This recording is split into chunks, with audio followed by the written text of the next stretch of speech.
此一戰，九隻艇爭取我哋嘅永明國際公開金杯。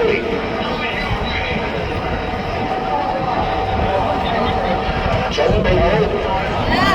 記得我哋頭先介紹過啦，喺國際公開賽嘅三甲分子，包括4線嘅順德樂松和牛高，5線嘅泰國隊同埋3線嘅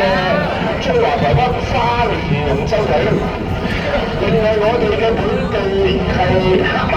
有3個板條結有1線，有我哋6線原創龍。當然我2線點地工程陳慶龍啊，慢岸嘅 number 叫細啊，最慢岸嘅就係第1線，離岸最遠靠近等時咧就係9號線道。標準龍500米嘅賽事已經展開，永明國際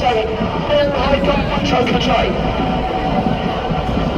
暫時一起步咧，大熱門嘅就係4線嘅順德樂松和香港龍舟隊，但係側邊2隻嘅實佢嘅就係喺公開賽嘅亞軍花蓮龍舟有3線，另外公開賽嘅季軍泰國隊嘅5線，2隻夾住4線嘅樂松和牛高咧，係順德隊一路咧就係一直線咁一路上嚟，咁啊但係都要睇下咧，我哋而家嗱稍後落後咧就3個板條結而係1線啦，